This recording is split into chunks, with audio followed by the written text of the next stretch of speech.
You let one ant stand up to us, then they all might stand up.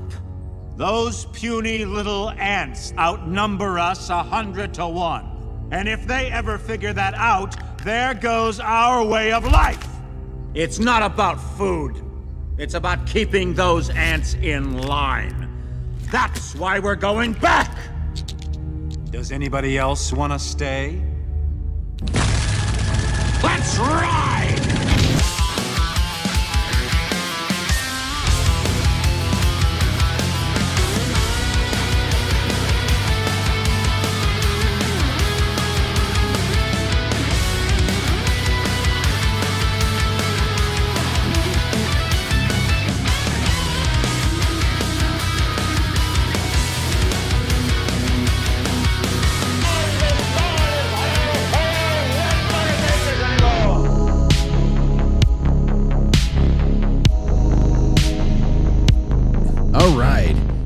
Hey, welcome to the show. It's Thursday night. We got a great night ahead of us. I have to start this off a little awkwardly, though, by introducing our wonderful guest, Christian. Christian, it's so great to have you back, my friend. It really is great to have you back.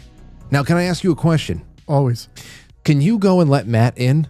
Yeah. He's in like the front door. Absolutely. Okay, so I'll he just texted me. Hold on, wait. I'm sending Christian to get you right now. I'm going to introduce you proper when you get back, because obviously I can't leave I can't leave the cockpit. So welcome to Quite Frankly, everybody. Yes, I'm wearing it. This thing fits great. It's the only Lauren said you should wear one of the 20th anniversary shirts. It says, "You damn right I am." So I grabbed one of the larges and they're fantastic. So listen. Oh wait, Christian, Matt's here. He got in. I don't know how. Okay, so Matt got in. I don't know how he got in. Somebody must have let him in. Maybe somebody from the church downstairs. The church people. They'll just let anybody in. That's the great security we have. Anyway, it's good to have you back, Christian, on a Thursday night. And how's life been? Same old. Can't complain. Just enjoying it. Trying to enjoy it. Filled with music and libation and all that stuff. Not so much libation, but music. Do you smoke? Smoke what? I don't know. Anything. Do you smoke cigarettes? No. You never smoked cigarettes? No, I was never the occasional if I was like out drunk. You smoke hookah? Occasionally. Okay. Yeah. Well, yeah. That's good. Well, it's good. I mean, I didn't know. I've forgotten if we had gone out to like a hookah bar before or something like that. I've smoked hookah here with you. We've talked about going to Horace. I haven't been to Horace in a long time. Yeah, so that definitely didn't happen. Holy shit, everybody. Look who it is. It's Matt. Oh, hold on. There you go. Go ahead. Now it's on. Hello, Francis. Hey, how you feeling? I don't know. Are you all right? No. What's the matter? I'm dying. You fell or something? You fell off a ladder? No, I wish. I hate my job. I'll go on workers' comp. You know what? Don't talk. Hey, people must be really happy that you've come full circle. You hated the last job. People were happy when you were unhappy for some reason. I made money at that job. Oh, are you okay? I swallowed choking on cum? Someone in the chat said Christian's not gay. Oh, no, absolutely not. What's up, man? How the hell's everybody feeling? It's good to have everybody. Matt, you had to come by at some point this week because it's a very important anniversary, as you know. You were around for actually a lot of it. You were around before we even hit the 10-year anniversary. You were there. When you think about it, you showed up. When was the first time you came by the studio? 2011? Whenever Diego took me there, something like that. I think, maybe 2011. It was probably 11 or something like that. We were only doing this show for 4.5 years. Maybe at that late point. 2010. Maybe 10, even less. So Matt's actually been around for a lot of it. I have something over here you should see. Christian, you've been around for quite a bit now, too. Yeah. So, I mean, I just want to make sure I had friends in this week, and I'm happy that this is. I have some great stuff for us to talk about tonight. I also want to say hello to everybody on Badlands. It's great to have them into the mix this evening. We have wonderful things to talk about. I think that the guys in the room right now are going to be very entertained by it all. I would like to just say that we are going to be giving away, I have 123 names, I think, from this week of people who have put themselves in for the Super Chat raffle from Quite Frankly Superchat.com, the YouTube, the Rumble, and the Pilled. You guys still have a chance tonight. I will add your names as we read them, and then I will pull out a name later on, and then you win Jane Barlow's complete medicinal field guide, medicinal herbs field guide that everybody should have at their home, and just experiment with this over the course of the next spring and summer when you can grow things in your backyard or in a pot or something like that. Just figure it out. Not only that, you're going to get this the Flip City magazine. You're going to get my band's 2017 release and 3 gold backs from quitefrankly.gold, which you use promo code Frankly over there, and you get free physical silver every time you put in an order, no matter how small, no matter how big. So there you go. We're drawing a name tonight. It's your last chance to get in on it. All right. So, fellas, I got some stuff for you that I want to throw your way. First thing we're going to do is, you heard about Prince Andrew? Well, he's gay. He's yes. That means things. Happy in British. Yes. He's I was gonna say the other one, but that means cigarette. He's a very happy cigarette smoker. He's a happy cigarette smoker out there. Here, just a little bit update for you guys from the news and the things. Andrew Mountbatten Windsor.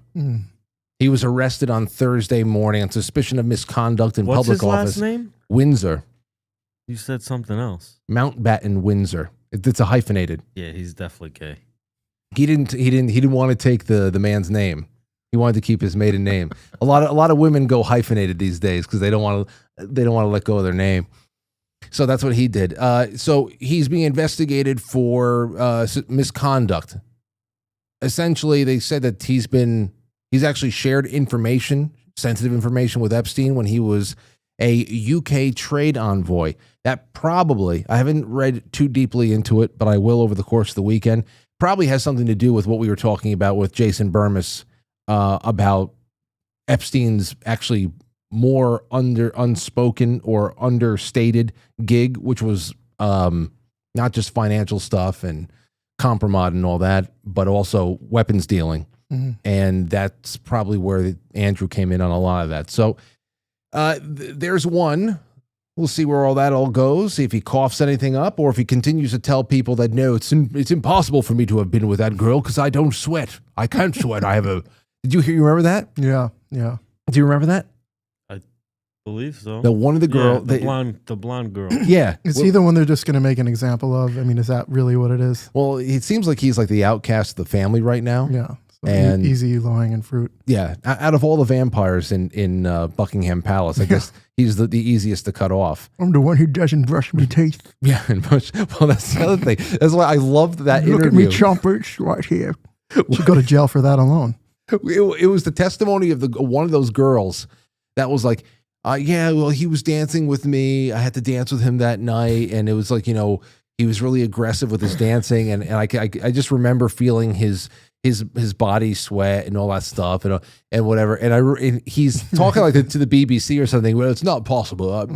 I have a condition where I can't sweat. He actually says he is like without sweat. Yeah. Sans sweat. And so we'll see. We'll see if he sweats during interrogation now.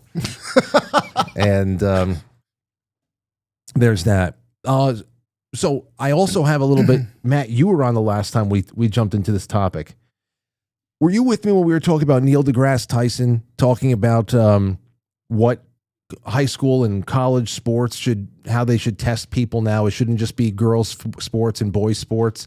He started talking about how everybody should be hormone tested, and you should be put into like, instead of going into a weight class, you should be going into like a biochemical class.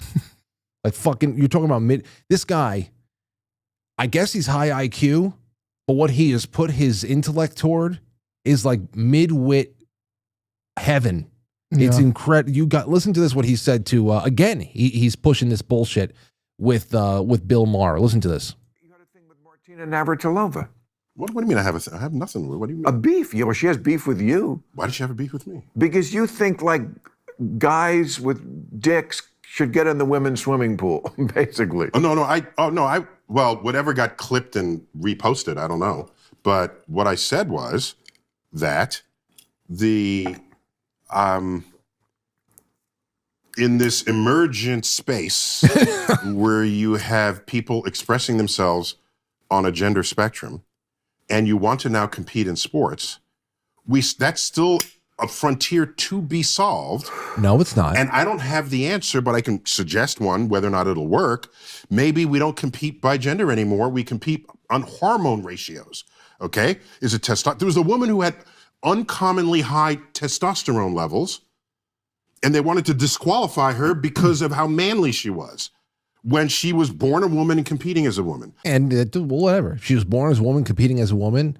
As long as she's not doping, as long as she's not shooting up, then whatever. That's her advantage. That makes her a freak in that respect, and milk it. Go ahead and become the weightlifter and win some medals. As long as you're not shooting up. This guy's you guys remember Neil deGrasse Tyson? I can still put myself back in Cosmos. time. Yeah, man. He took over for Carl Sagan. He was supposed to be our Carl Sagan. I remember that when that name was like can't miss. Yeah. Like whenever whether it was Coast to Coast, Discovery Channel, Cosmos, much like Michio Kaku used to be. I was just about to say Michio Kaku. Yeah, it used to be like the bloom is totally off this rose. What a moronic genius. What a ridiculous thing to say. That It's Bill Maher calling him out, which is the funniest thing to me still. Well, this guy's a big Marxist too. Oh yeah. Like I was saying, look what he's applied his intellect to. It's absolutely nuts. There's a little bit more. So that's how we're going to do it. This is what you really want. Wait, Bill, no, I've thought this through more than you might think I have. You haven't. You haven't. People looking in the mirror and rejecting what's staring back at them is not a new frontier to be dealt with. That is just that is a level of insanity. That's an instance of insanity that cannot be accepted by the majority population because somebody's going through a crisis that has been groomed into them by one medium or another. So his ability to him just accepting that as a frontier is ridiculous.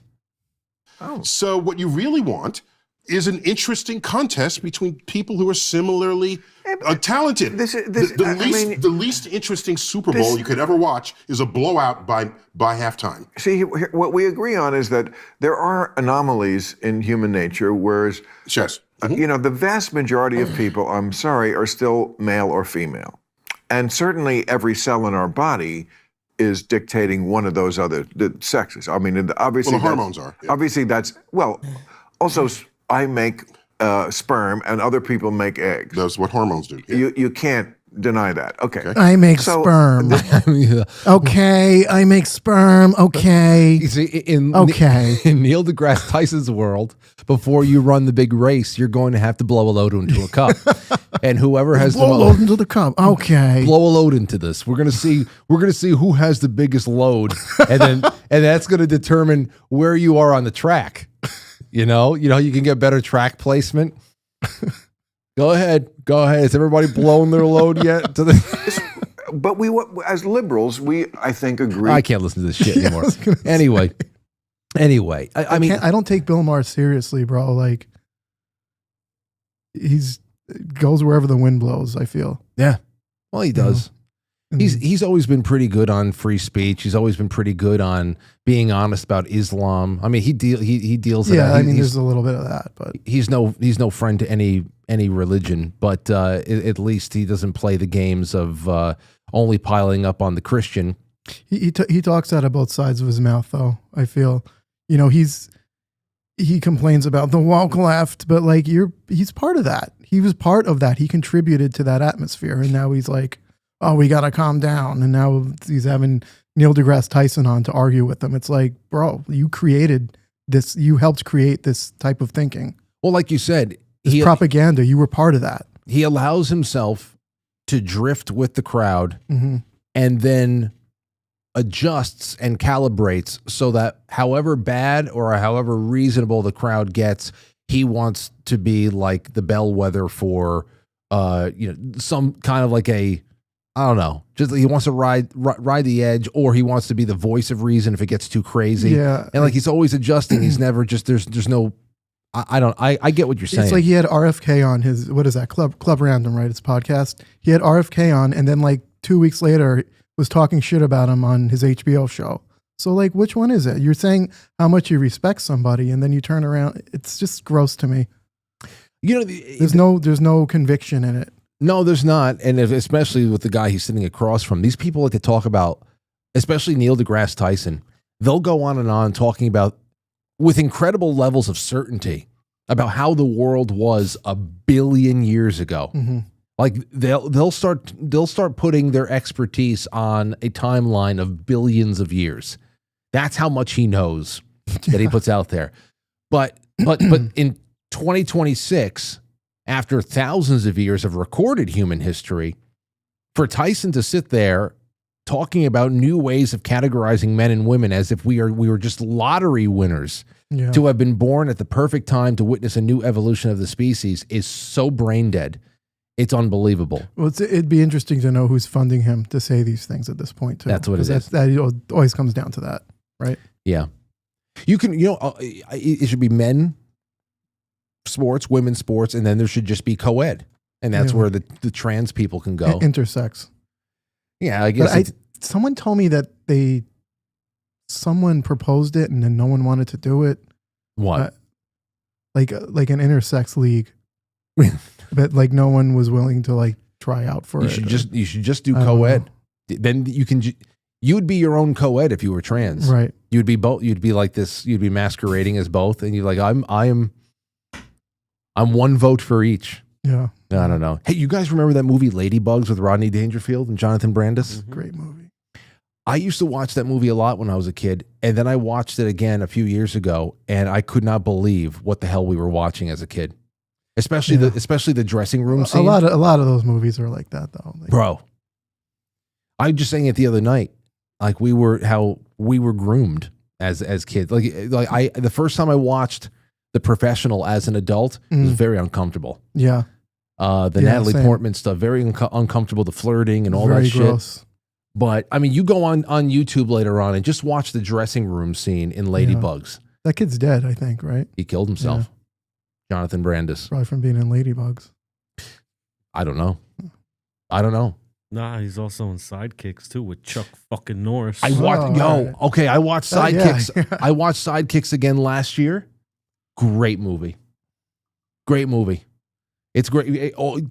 Kids should be shown Sidekicks. We used to get shit like that. See, that's some of the good stuff we used to really get. You know? Yeah. Overcome stuff. Barry Wary.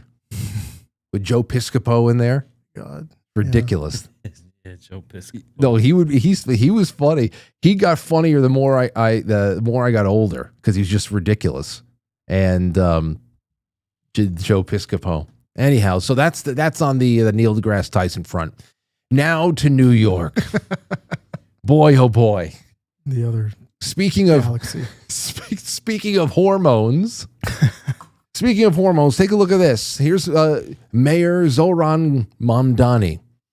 He's responding to a article published at The Gothamist that is going crazy, apeshit, because NYU Langone is not taking. They are because of Donald Trump. This is a great thing. Here it is right here. I'm going to show you the actual article. Let me get everybody off the screen for a second. Trans teens across New York City scramble after NYU Langone shutters care. Transgender teens who have been receiving gender-affirming care, the way that they write this is sick, at NYU Langone Health are scrambling to find care elsewhere after the hospital system announced it will shutter its trans youth health program. Rachel, a Brooklyn mother, imagine having this mom for a mom, whose 16-year-old son has been receiving hormone therapy at NYU Health for the last 2 years, said she was told this week her son can get a 30-day refill of testosterone and that's it, so it's a girl. She asked Gothamist not to share her last name to protect her family privacy. They're just completely abandoning trans youth, and it's disgusting and it's dangerous, says Rachel. These kids need care. Like You think about that. And here's the big one. They're closing the program as Trump administration threatens to pull federal funding from hospitals that provide treatments such as hormone or puberty blockers to minors. Trump administration in December proposed new rules that would prohibit Medicare or Medicaid funding from flowing to hospitals that provide such gender-affirming treatments to patients under 18. Hospitals rely heavily on these massive public insurance programs for revenue. Good. I'm happy that What is is people's problem with just waiting till the kid's 18 to do something like that? Like that's where I think it's just evil and satanic. Dude, I got my first tattoo at 18. I got my first vagina at 18. I messed up. Yeah, I know. I got SPQR on my left shoulder, and I put it in Old English font. That makes no fucking sense. Nobody said the Romans didn't write in Old English font, Frank. Okay, so I might laser it off and redo it one day. That was at 18. You know? Yeah. I mean, if somebody told me at 7, I can give you Ninja Turtle feet. Yeah. Yeah. I would take the 2 toes. Yep. Because that would be cool. But, you know. I can make your arm into a proton pack. That's it. Sign me up. I think I'm going to get metal legs. It's a risky procedure, but it's worth it. You ever watch Grandma's Boy? Of course. Okay. Yeah. Anyway, so Mamdani goes, this is yet another example of a private institution capitulating to the federal government's assault on transgender rights. Anything to cut off a kid's cock, huh? Just anything. And this is what you're getting out of New York City right now in such a mainstream way. NYC will continue to be a refuge for all of the community that just like, not to harp on it again, but like last time we were talking about the COVID days. Yeah. And I was super fucking embarrassed of New York. I mean, and just when you think it can't get any worse. Yeah, take a look at this. So this is only the tip of the iceberg with all the other crap he's doing. NYC Mayor Mamdani declares property taxes will require a 9.5% hike across NYC to make up for Governor Kathy Hochul's refusal to hike taxes on New York's wealthy. Who, by the way, will do it if she wins in November again. Yeah. So this is just vote for Kathy. She kept us out of World War I. Yeah, you know, it's the same exact thing. Here, take a listen to this. This is from Memology 101. And we've also just received information that new data in the state's school aid formula will bring an additional $97 million to New York City on a recurring basis. All of that brings the fiscal deficit down to $5.4 billion. They got a $5.4 billion gap just in the city. But listen, it's just nuts. But I want to be clear. $5.4 billion is still a very steep mountain to climb. No shit. And there are 2 paths that we can walk. One that offers long-term stability, and a second one with significant pain that we deeply hope to avoid. The first path repairs the structural imbalance between the city and the state. We want to work with Albany to raise personal income taxes by 2% on the 33,000 New Yorkers earning more than $1 million a year. Wow. And to raise corporate taxes on the most profitable corporations. And we know that for far too long, New Yorkers have given far more to the state than what we have received in return. It is time to end the drain. If we cannot follow this first path, we will be forced onto a much more damaging path of last resort. One where we have to use the only tools at the city's disposal. Raising property taxes this is and making me raiding sick because our all these reserves. people all they do here, there's always a reason to raise the taxes. Always. Oh, and then he cares about the crisis. I mean, okay, Adams did the same shit he wants to do. Just he wants to do it even more. Right? Yeah. I mean, just imagine that And I don't know anyone who actually voted for this guy. That's a New Yorker. I know transplants had voted for him, but you know, when it gets too bad for them, they'll just leave. They'll just go back to where they came from. They'll go back to This Indiana. is their little playground. And you know, no disrespect to people from other states, but like this is going to affect my mother, who's on a fixed income because she's retired and living off my father, what he worked for. And she owns her house. I mean, that 10% hike, it's going to screw over senior citizens first and foremost. Absolutely. And he's not done. Take a listen to this. The second path is painful. We will continue to work with Albany to avoid it. This first path will deliver the structural change that we need to recalibrate the relationship between the city and the state. Because as we know, New Yorkers contribute 54.5% of state revenue, but receive only 40.5% back. At the same time, New York City's portion of the state's GDP has grown by nearly 10% since 2010. That imbalance is untenable. Once again, I'm calling for Albany to end the drain. There is no third option of failing to balance the budget. Yeah, I know. Incredible. There's no third. You know what's funny? He's so fucking rich. He's wealthy. If you care that much about your city, then lead by example. But these commies never do. They want to tell everyone else what to do with their money and how to think. The third option is stopping spending. That's the third option. You have a $5.4 billion budget deficit. Then you say, we have to put off the free buses for everybody for a little bit, and we're going to cut. But that's the actual third option. But these are insane fucks that don't they put themselves forward as sophisticated. Listen to what he says next about the way he talks. It's just he's talking to listen. He's a kindergarten teacher. He's a kindergarten teacher. But that we have to make sure to like that way of talking. That's how a lot of them talk now. Yeah. It's a new kind of lingo here. By law, ever since the fiscal crisis of the 1970s, which placed the city on the brink of bankruptcy, New York City has been legally required to balance its budget. We will do so.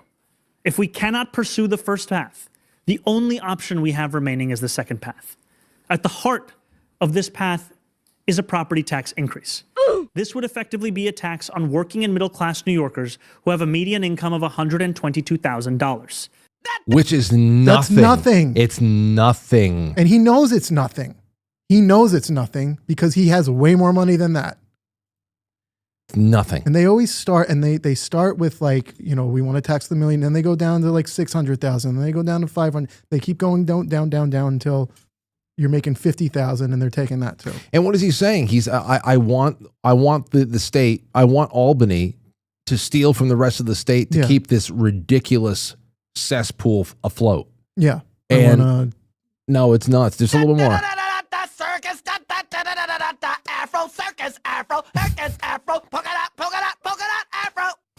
The second path also requires us to raid our reserves. It would mean withdrawing $980 million from our city's rainy day fund in fiscal year 2026 and $229 million from the Retiree Health Benefit Trust in fiscal year 2027. Jesus Christ.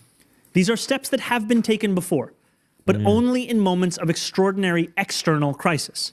Mayor Bloomberg's response to the 2008 financial collapse, and Mayor de Blasio's response to the enormous revenue shortfall caused by the pandemic. And of course, de Blasio did a fantastic job. And of course, the crisis right now is, I want. Mm-hmm. That's the crisis. Yeah. Like I have pie in this. I'm a lunatic. I was going to do it, and I have to do it. There's no crisis here. You're making the crisis. You're making the crisis worse. There's a crisis that it's fucking $15 for a sandwich.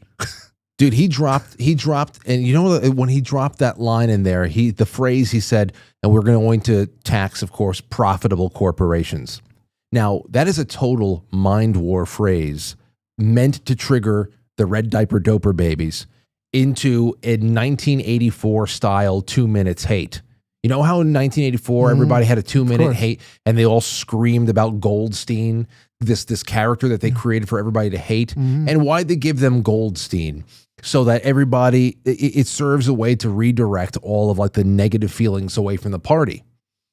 Well, things like this, man, they're fucking black magicians over here. You got 3 solid generations worth of traumatized people who are hopelessly programmed to screech at the sound of certain words at this point.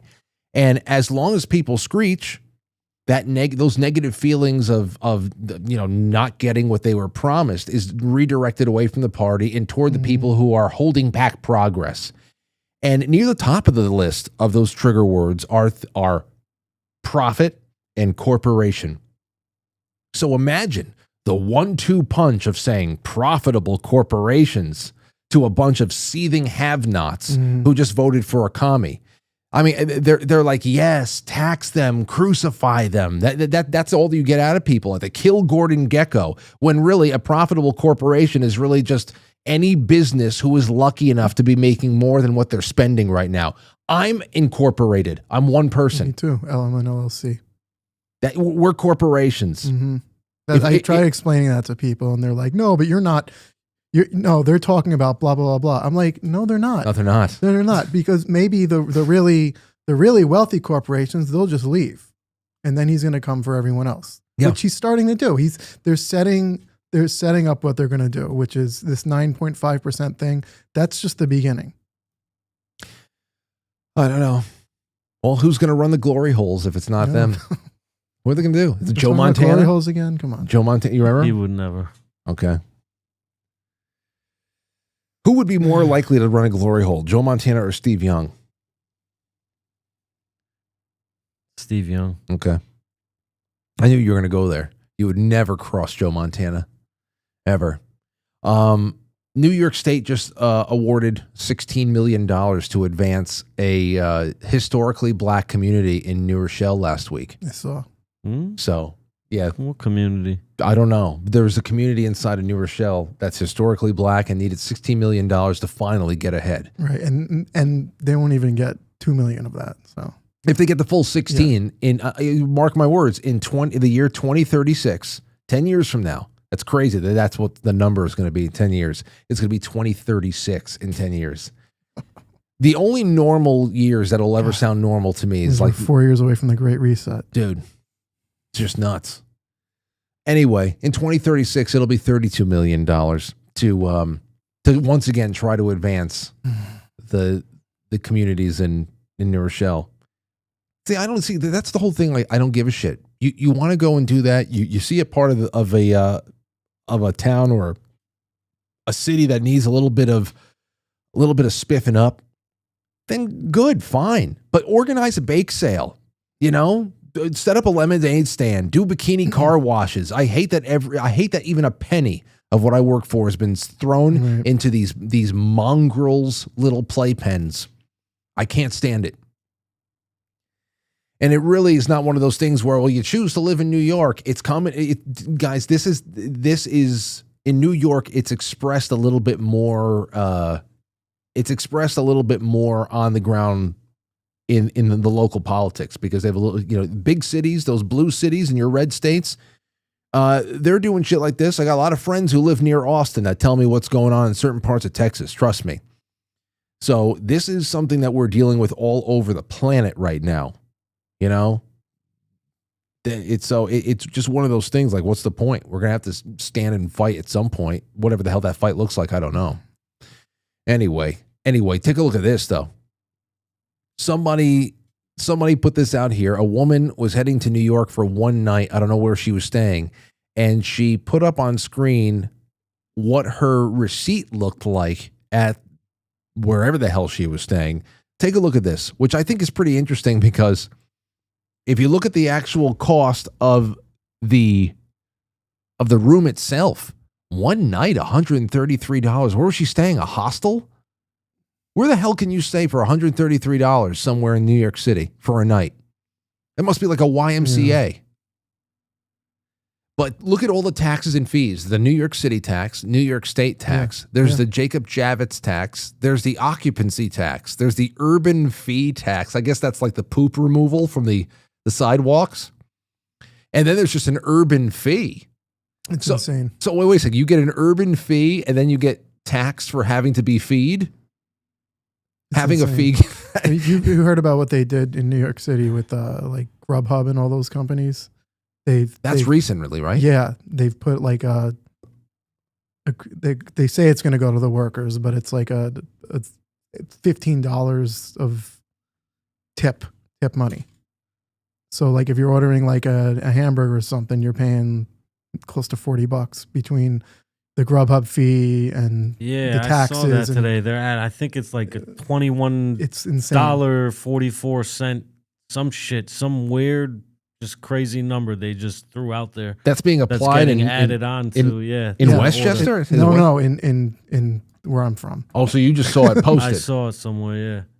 That's great. Yeah. Look at the bottom. Even this little thing. What's that last fee over there? 50 cents, a sustainability fee. Oh yeah. What are we sustaining?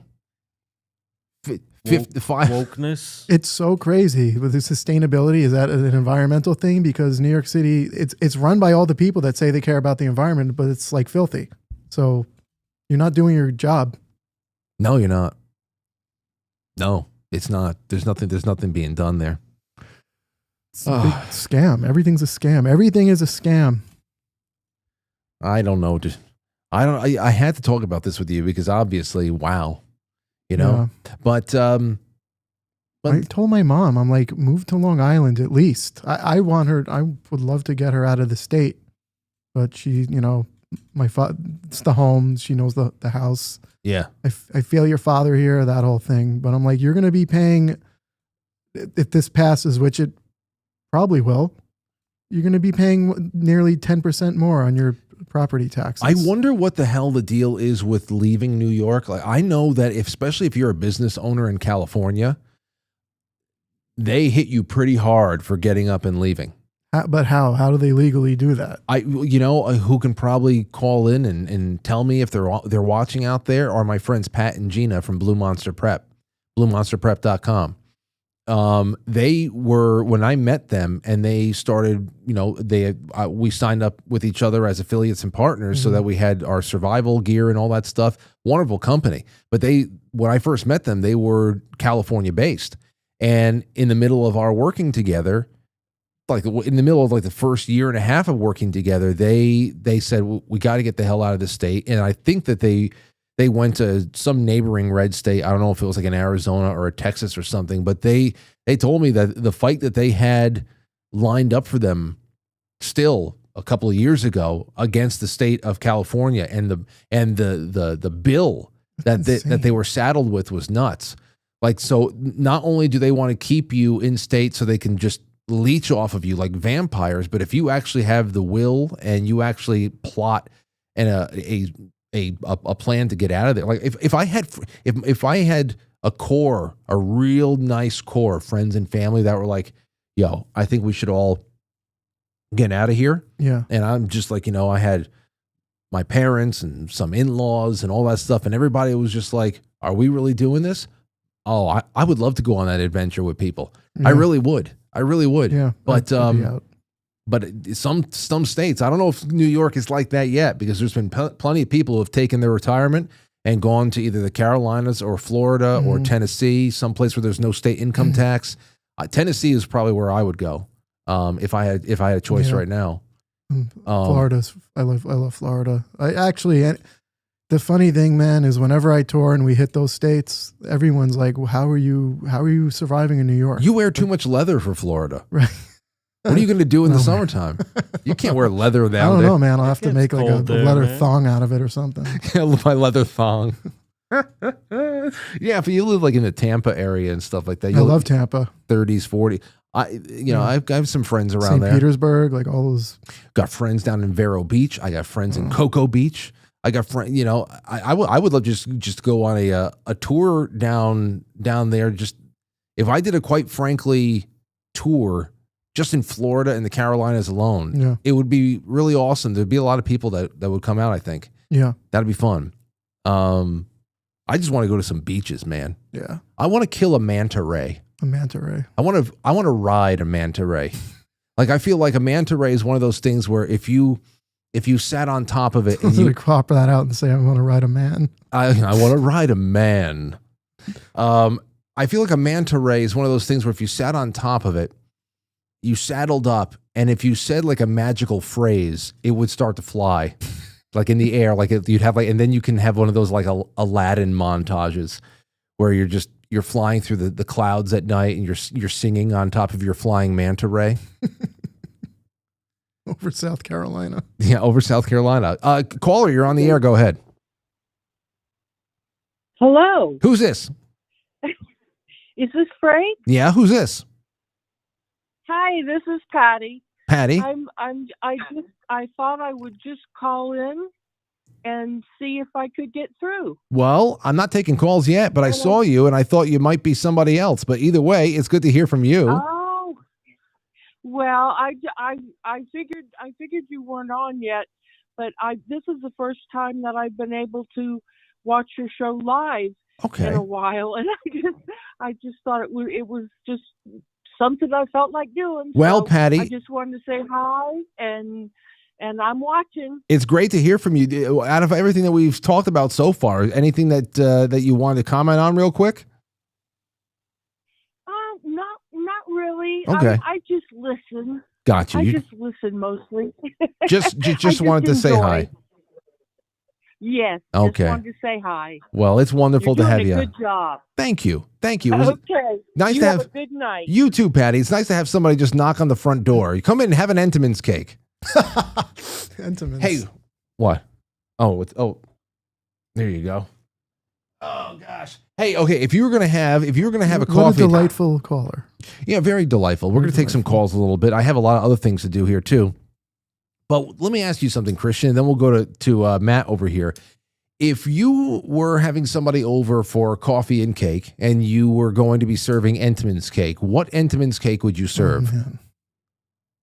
You know, they used to make those almond squares. Do you remember those? Yeah. I don't see them anywhere anymore, but those are pretty good. Okay. Is that what it would be? Probably. Matt, what would you serve? Favorite Entenmann's cake?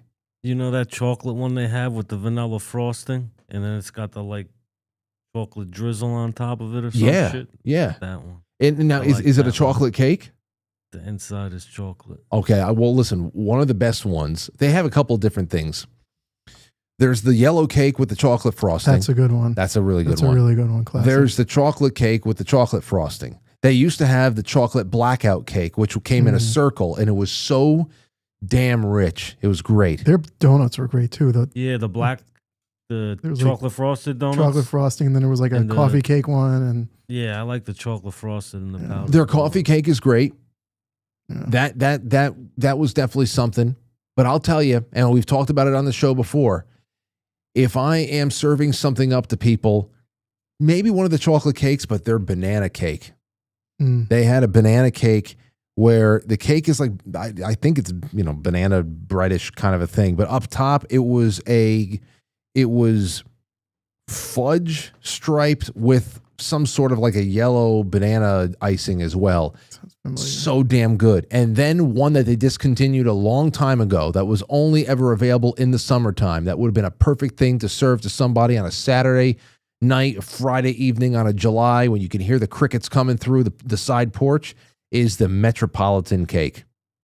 And that was the yellow sheet cake, and it had almost like a white cream frosting with raspberry drizzles and coconut flakes. Raspberry and coconut. Dude.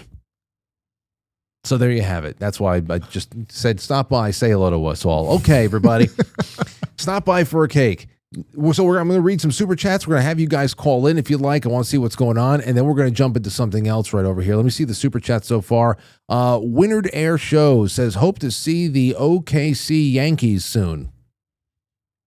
The OKC Yankees.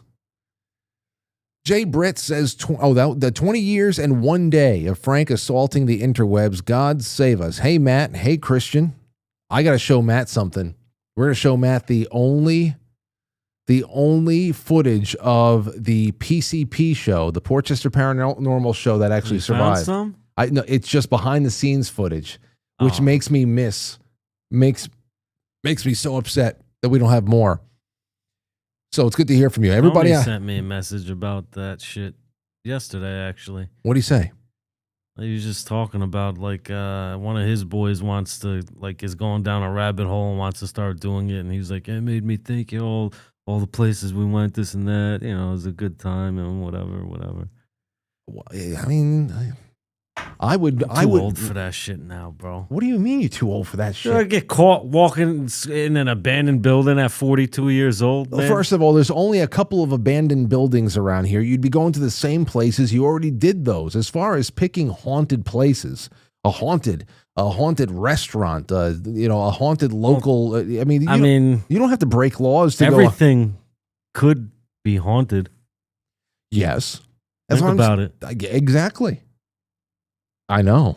Yes, exactly. Up there. All you have to do is get yourself one of those apps and you can go anywhere and talk to ghosts that don't exist. I mean, you don't have to break laws to create really great content and go. It is breaking a law. Thou Wouldn't it? shalt not lie. Thou shalt not bear false witness That's true. Against your neighbor. against anyone. Doesn't matter Against if the they ghosts. live down the street or if they're your neighbor. I lied about the Or if ghosts. they live in another town over. True, Matt. But then people are going to be deprived of some really great spooky broadcast. 403, you're on the air. Go ahead. Hey, I got an important question. Yes? Can you all stand in line so I can smack all your butt cheeks? Yeah. Mike, I gotta let you go. Okay. This guy waited on the line for 3 hours. All right. We heard that from him on Saturday. Hey, Mike, I'd like to slap your butt cheeks. Sarah Blazik says that would be a great present for my birthday today. Happy birthday to you. Okay, so it's another thing for your birthday. Listen to this. We've got some aliens. What do you think about this, you guys? Okay, ready? So I said I saw what was going on with President Obama. Former President Obama sat down for a podcast or something like that recently. And he sat down for, what is it, with the Brian Tyler Cohen. And he was asked in a rapid fire round, he said, "Are aliens real?" Obama replied something along the lines of, "They're real, but I haven't seen them. And they're not being kept at Area 51. And he added jokingly, "There's no underground facility unless there's this enormous conspiracy that they hid from the President of the United States," as if the President of the United States knows what the fuck is going on in the government. So the comment went viral, and then President Trump made this statement that is going around today. Here's a C-SPAN clip of him being asked about President Obama talking about so bluntly about aliens. Listen to what he says, though. I would love to have China and Russia. They've been invited. Yeah. Something that got a lot You of need both. You need all persuasions. No discrimination. something that got a lot of attention this week. Barack Obama said that aliens are real. Have you seen any evidence of non-human visitors to Earth? Well, he gave classified information. He's not supposed to be doing that. He said he's giving classified information. He's not supposed to be doing that. Now, hold on. Listen to what the rest of he said. You know? So aliens are real. Well, I don't know if they're real or not. I can tell you he gave classified information. He's not supposed to be doing that. What? So he's not. I can't tell you if aliens are real, but he's giving away classified information. He's not supposed to be doing that. He made a big mistake. He took it out of classified information. No, I don't have an opinion on it. I never talk about it. A lot of people do. A lot of people believe it. Do you believe it, Peter? Well, if the president can declassify anything that he wants to, so Well, if you maybe I'll want to get him make out an of trouble. announcement. I may get him out of trouble by declassifying. We know illegal aliens are real. Yeah, illegal. Only illegals. Okay, so I mean, But if he declassified it and said there's no aliens, I still wouldn't believe him. You know what I mean? yeah. No, but whatever they say is The going to J- be the the- opposite on this. If they come out and they say there are aliens, okay, so no, there's not. Because then they release a bunch of the JFK stuff and they said, oh, it was one shooter. And I was like, no, it's fucking. Yeah. The one shooter, Piss in my then hair. they slapped your wrist when people started noticing that hell, there's a lot of Israeli involvement in this one, isn't there? And then there's There's a theory that there was, not to go down this rabbit hole, but there's a theory that it was someone in the car. yeah. It's a new one. It's not a new one. Oh, it's not a new one? It's not a new one. to me, It was. guess. I keep being told that it's the driver that turned around and popped him. Yeah. And as much as Why would you? That just doesn't I'm make telling sense. you, I've watched the Zapruder film so many times just because people are like, Frank, it was the driver. Look closely. And I keep looking closer and closer. Yeah. It's very pixelated, but I do not see anybody pop. What do you think? You think it was from the sewer? I always thought that was very Yeah. plausible. What do you think? I always thought- grassy I knoll? swear- You a grassy knoll guy or? I'm more of a grassy knoll guy, but I don't know. There's so many plausible theories. I think it would have just happened anyway because his head kept. I was going to say, inflating. didn't you guys say that his head just kept blowing up that day? And finally, JFK's head would have done that anyway. Hold on. Hold on. This is from I where the remember hell is that it? Hold on a second. Oh God. Oh no. Where? Hold on. Wait. Click. It was from Clickhole. Clickhole. Let me see if I can get this.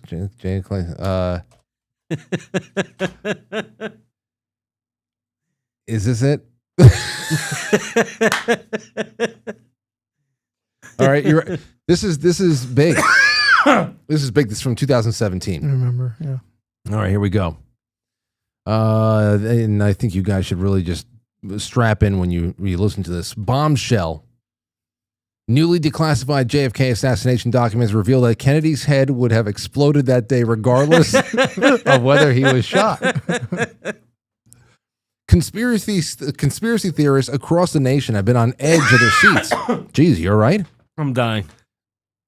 Have been on the edge of their seats waiting for thousands of classified documents regarding JFK's assassination to be released to the public, but nothing could have prepared anyone for the news that they were going to receive about the president's death.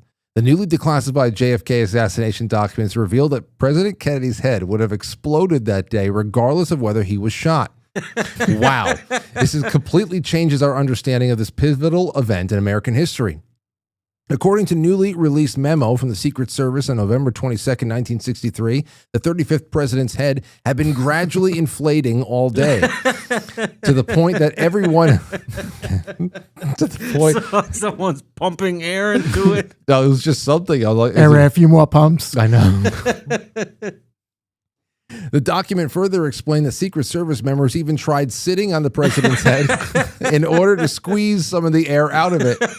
But it didn't work, and the president's head just kept getting bigger and bigger. And here's an actual excerpt. They have an excerpt here, too, so you know it's real. It's in quotations and bold. On Friday, November 22nd, 1963, 11:42 a.m., the president's head had grown to be 3 times the size its normal size. And in that moment, I knew that sucker was going to blow. At around 12:30 p.m., as we felt the searing heat emanating from President Kennedy's rapidly expanding skull, everyone in the motorcade was growing increasingly tense, knowing that there was absolutely no way the president's head wasn't going to explode in front of everyone in Dealey Square. Then the limousine made a sharp left turn on Elm Street, and that's when the president's head was shot. I would be lying if I said I wasn't a little relieved. Instead of having it pop like a balloon in public. It's horrible. Horrible. No, the one way. But I lean toward the kill shot coming from the sewer. Not everything. That's not where the shot through the throat came from. Grassy knoll, definitely. I mean, you just look trajectory. He comes up and grabs his throat. You know, once he gets it, he grabs his throat. You can just check it out. Have you been down there? No, but you know, Jay Gulanello is going down there in March. I went. Yeah, you did? Yeah, one of our tours had a day off, and I went with Steph, and it's crazy. It's crazy to be there, but like, even now, there's so many places to like hide or like, I don't know. I would definitely not do any hiding down there. I mean, I wasn't. I wasn't hiding. There's somebody in the bush. There's some strange man in the bush. You get shot. You're still shot. I have to imagine that's a very, very well surveilled area. Yeah, it's crazy to see it though in person. Why Man. Like would there's they- the book depository, and there's the grassy knoll, and Are you able to go inside of the book depository and actually walk by the window? Are you able to? I don't know. I think there's probably a paid tour for that. I was there. I think it was a Sunday, so everything was closed. But I walked right up to the buildings and stuff like that. But I didn't get to go in anything. Did you see the bullet in the curb? I saw the bullet right in the curb. I saw the blood. No, No, there's still like they left Oh, the is there? bullet like hole or whatever in one of the curbs. I didn't know that. They said it was from Dude. the shooting, Oh, and they just shit. left it there. there was about. Fuck, I wish I knew. There was Yeah. about 10. I don't know, 6 or 7 shots. That's the whole thing. Like, Yeah. there's been quite a few. One of the best ones. I've referenced quite a few over the years. One of the best breakdowns of the actual shooting gallery, because that's exactly what they turned that place into. One of the best analysis of that whole assassination was from that JFK to 9/11. Everything is a rich man's trick. Everything's I remember that one in particular. I mean, he was talking about all the different positions that one shooter or another was in, and that there was at least 6 or 7 shots taken. That there was a couple that maybe 1 or 2 that even went off the door of the car, a couple off of the sidewalks, like you were saying, and then you needed at least 2 to take out the president. Yeah. The whole idea that one shot made a U-turn in there and just started, ricocheting all over the place like it was a cartoon is ridiculous. Did you see the Oliver Stone one that he did like 2 years ago? No. It was like JFK Revisited or something, because I guess some things have been declassified. And it was pretty interesting. I mean, it just, there's no way it was Oswald. There was no way. No. There's that one. John Barber's work is really great. John Barber has two documentaries on Amazon, and he has the second one because he did a lot of work with what's his name? Oh man, now I'm forgetting his name. But the second one he did was the second assassination of John F. Kennedy, and that, of course, was his analysis of how the media came into the media and the investigation, the bullshit investigation afterwards. Like most things, there's always an investigation. It's always the people that were most intimately involved that get to run it. But yeah, there is that. But on the UFO end of things, listen to this. This is from Zero Hedge. Documentary filmmaker Dan Farah appeared on Joe Rogan's podcast in November to promote his new documentary, The Age of Disclosure. I still haven't seen it. It's been out for a while now. And predicted that his film might force Trump to become the first world leader to confirm the existence of extraterrestrial life publicly. Here's a quote. "I think that Trump might be the only guy that's willing to do something crazy like that," Rogan had replied. Well, now Lara Trump, the president's daughter-in-law, let slip during an appearance on the New York Post's Pod Force One podcast that Trump has a speech prepared confirming extraterrestrial life exists.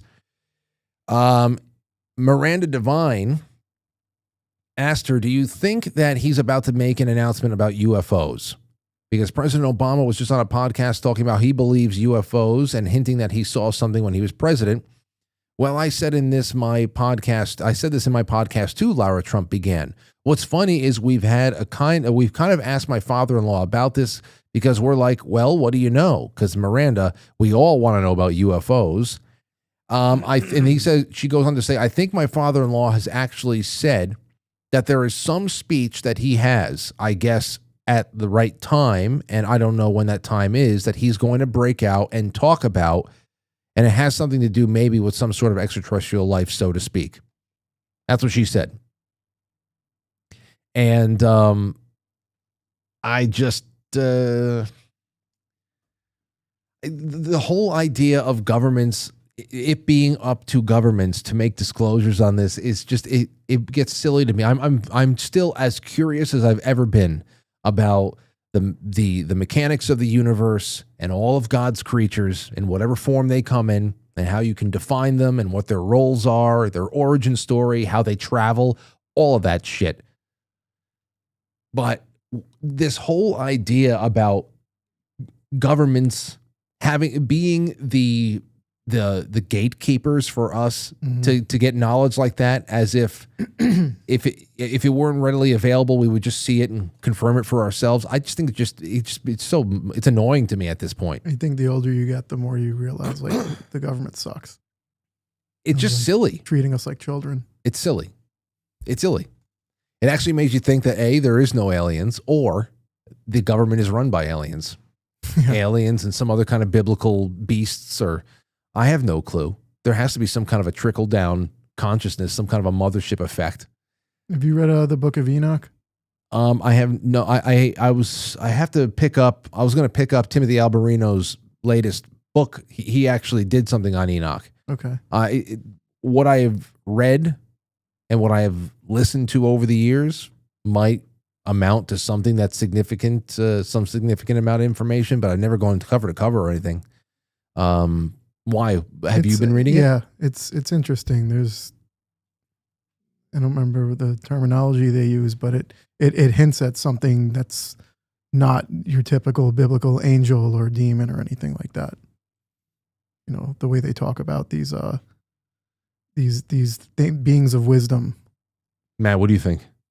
Baron Trump. Baron Trump is Nephilim. Oh yeah. We talked about that before. Did you see the footage of him walking through Washington Square Park? No. He was 9.5 feet tall. Got great genetics. It was some guy on stilts that kind of looked like Baron Trump. And everybody's like, Baron Trump is walking through New York City right now. I just saw him. And he's just towering over people because he's on Doesn't he stilts. go to NYU or something? I think so. Yeah. Can you imagine hanging out with him? Oh, it's probably mad cool, man. Yeah. I he would seems chill with chill. Baron Trump. Remember I tried to get him to come out of Trump Tower on your bachelor party? I remember you goose stepping at my bachelor party in the rain. but then I also remember you saying that, hold on, where is it? Goose stepping. Hold on, wait a second. There is Does not sound like me. no, it's not. It's not. Hold on, Matt. Let me see if it's in here. Matt, gay mummy, Matt ring cam, blurred, gay ring cam, Matt legs, The fuck? Matt chirping, Matt keeps Trump safe. Yeah, this is from it. Trump Tower, baby. Look at how fucking elegant it is. It's way nicer than the White House. Trump should be there. Should be with us. I'll keep him safe. That was a great night. That was the night of my bachelor party. It's very rainy out there. We just came, I think we were just leaving. We were right outside of Trump Tower. And Matt just felt like he wanted to like establish a post outside of the tower and make sure that nobody came in and that he just was going to be a second layer of security. Yeah, that was a long time ago. It was a long time ago. How many years ago was that? Well, that's 9 years. We had a lot more spunk. We had a lot more spunk back then, I'll tell you that much. Yeah, I'm dead inside. Don't be dead inside. We can't. All right, guys, you can call in. We're going to get to some reels and stuff like that. You can call in 914-200-0269. I want to hear what you guys have to say. And then also, I have a few other things that I'd like to do. There's another crazy shit. Did you see in Canada, there was an announcement made that they are going to start... Canadian federal government decided to flush out their local talent and just announced new expressed entry for immigrant categories of skilled military recruits into Canadian Armed Forces. So they're actually trying to recruit foreign nationals to join their military in exchange for citizenship and all that stuff. And when I saw this, a couple of things came to mind. You guys can call in on this or whatever the hell you want. It's a Thursday night. But here's a couple things that came to mind. You guys let me know. Number one, this is what I've been saying for years is what I thought was going to be a lot more believable. A lot more believable version of the UN takeover theories.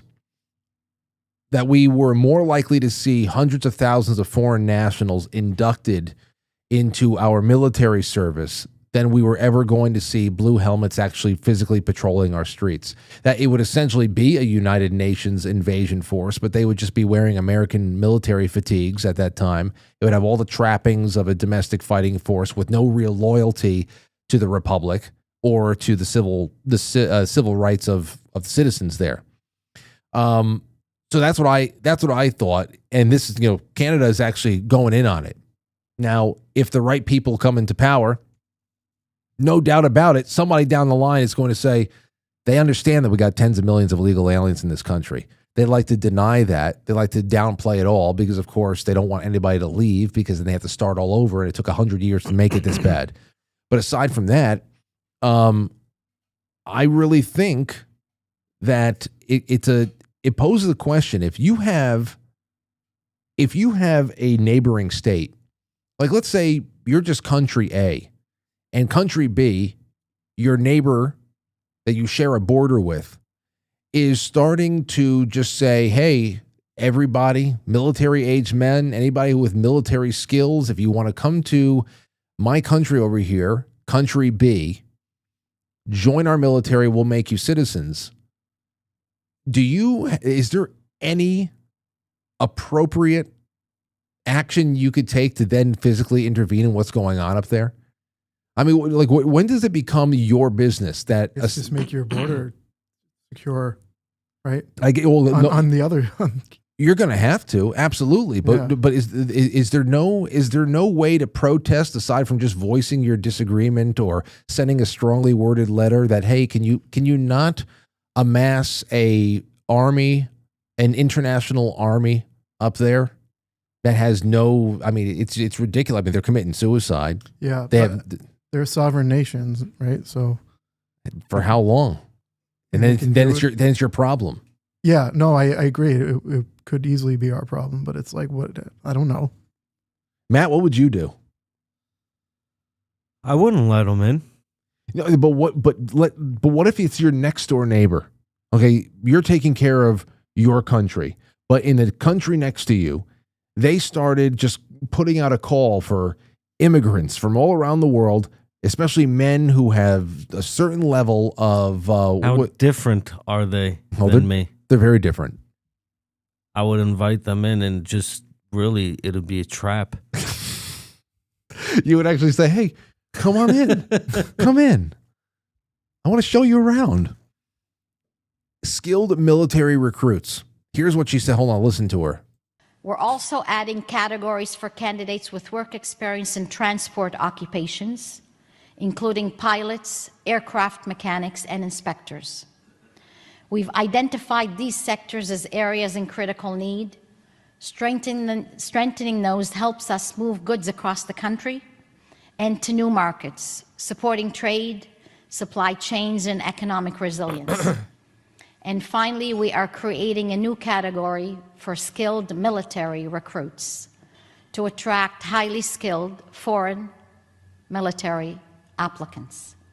Eligible recruits with a job offer from the Canadian Armed Forces, including doctors, nurses, pilots, can be invited to apply for permanent residence. You know, it would be funny if a lot of ex-American service members went and then like overthrew the Canadian army and then eventually just that's what I would do. That's what I would do. That's what I would have done. We're gonna we're gonna enter their army or whatever. Like vice versa. If I was, trying to enter the other country, like that was like do it and we'll take over the military and then we'll overthrow the whole country. You know what? You have something that might work there because who's gonna stop you? Hey, Hot Legs, you're on the air. Go ahead. Hey, how are you doing? Hello to everybody. Hello. Real quickly, I'm going to send you a pic. I'm going to text it to you of some banners that I think Matt will like that were unfurled today on federal buildings. I think it's like a supreme troll, but it's Trump's face on the Justice Department. And we watched it as they unfurled these banners with him on his picture on them. It just drove the city batshit. Who unfurled them? Just workers, you know, but people walking down the street at the archives and other government agencies were just standing there. They were shrieking in my office because they were so appalled. It's pretty funny. It's a troll. I hope it's a troll because otherwise it's very megalomaniac. Well, you know what? Do me a favor and send it to the email so that I can more easily pull it up on the screen. All right, enjoy it. I have to go, thank you. It's fun tonight to see you all there. Well, thank you. That's all you wanted to share? Yep, for now. Thank you, guys. Take care. There you go, ladies and gentlemen. We have that's one of our insiders. Anyway, you can call in 914-200-0269. Share with us whatever the hell you'd like. And yeah, we're going to be watching a little bit of reels in a couple of minutes. We have quite a bit. We have quite a bit to do still. And I want to have some fun with you guys. Here's the first bit of fun I'd like to do. Matt, I have something I think that you're going to like. This is it's AI, of course. And again, I like to see what little people do with some of these tools to have some fun, because this is funny to look at. Here is a simulation of if Trump was born in other countries, and I want you to tell me what your favorite version of Trump is. Okay, you ready for this one? Here we go. So what did you guys like the best out of all those? I would say Italy. Italy looked pretty good. Let's take a call from Santino. You're on the air. What's going on? Hey, what's up? You know, everybody scoffed at me years ago when I kept warning everybody. I kept warning you people about them assholes to the north. Nobody wanted to listen. Everybody thought I was crazy. Talking about the Canadians, huh? I'm talking about them dumb assholes. Yeah. Hey, well, listen. There's a lot of people up there who don't like what's happening, and they feel trapped. Frankie, how long have I been warning everybody? For years, many years. Long fucking time. I'm not saying you in particular, but there was a lot of people scoffing at me. Oh, they ain't got nothing to worry about. They ain't nothing to worry about. And I said, you better keep a closer eye on these assholes than you do on the Mexicans. And here I am coming to fruition. I'm talking about. And you're saying that fuck them. You're saying that you said that chief among them that you have to be suspicious of are the French Canadians, right?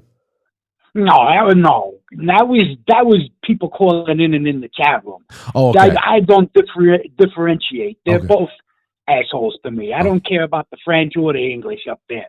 They're both assholes. Got you. All right. Well, listen, we can say that you were right, especially when a Canadian force of Indian and Chinese troops start marching into Niagara Falls. And that's when we could say King was right. Hey, there it goes. Do you think I'm happy about being right about this? No, not at all. I wish I was wrong. But I tried to wake everybody up about them commie pricks. And everybody's like, there ain't nothing. Okay. I hate to say I told you so, but I told you so. Well, we still have time to turn this one around. Thank you for the call, Santino. Yeah, nuke Canada. There. Blame Canada. Blame. 904, you're on the air. Go ahead. Hello. Hey, how's it going this evening? Doing all right. Who's this? This is the Florida Salt Man. What's happening, Frankie? Good to have you on. So what's on your mind? You're with the boys. All right. I love you guys. I'm glad you're red-blooded Americans. I can't hear you too much, Frankie. Just listen to me on the phone and not the stream. I am, my brother. Yeah, I think Canada is going to try to import some Chinese. It's going to be wondering what's Trump going to do about that. And you think he's just going to say, "Screw it, we'll just go ahead and take over Canada and get it done with already"? Oh, that's it, mate. I mean, you think about all the resources that were marshaled just to sloppily hold Afghanistan for 20 years. What the hell is, occupying Canada, the size of a continent? I don't know. I have a little bit more faith that Canadians can put up a better fight than we can at this point. Well, I think it's only just like 1/4 of Canada is really foobarbed. I don't think that they've really got the balls or the equipment to basically take on the Canada military. Maybe Trump goes in there and does basically a Venezuela, and he impedes everything and just gets done with it. And thank you for the call. If there is I know that some of the videos that came out recently were AI. The Kung Fu robots were not. You saw the Kung Fu demonstration in China the other day? No. These damn robots were doing some pretty interesting forms down there, and I don't know. People were wondering when they're going to be putting automatic weapons into these things' hands. I saw there were some people that showed me they were visiting from China, and they were showing like robots and stuff like that, and it's so cute, and look at all the cool things it's doing, and I'm like, they're so not fazed by it, and I'm like, your country locked you all up during COVID. They had concentration camps. You think those robots aren't going to do the same thing one day? No, yeah. Oh, it's so cute. No, it's not. It's not cute. And you got to be able to have something to fight against it. Like, you don't want to go up against a 2 million robot Chinese army, and think that you can just do EMP. These things are going to have EMP protections and all that stuff. There ain't no way that they're going to put all this time into militarizing a robot army and all that stuff, and not having. It's going to be, dude. I don't know. Skynet kind of stuff. That was supposed to be in too quick. August of 1997. I was talking about that the other day because we're going to watch Terminator 1 and 2 for Film Club this August. Nice. Because you have to do Terminator 2 in August. But I don't know. We're in this phase right now where there is AI videos of robots running around and doing military drills and hitting targets as if they have like aim assist on with Call of Duty. It's just like they're getting everything. And then you go into the comments and it's it's AI, it's whatever. And you say, okay, what does that mean? Do we have a week until it's not AI at this point? Yeah. Like, what's the timeline? You think that this thing these things haven't really already been figured out? I mean, whenever you see something on a demo, I mean, all those Atlas robots that we were talking about, even just last night, the Boston Dynamics, the dogs. I mean, by the time those were clunkily walking around a city street in New York, there was something that was already 4 generations better in a bunker somewhere. That was like, I don't know, performing emergency surgery on somebody. There's all different types of things going on. Matt, if you had the opportunity to own a robot, would you?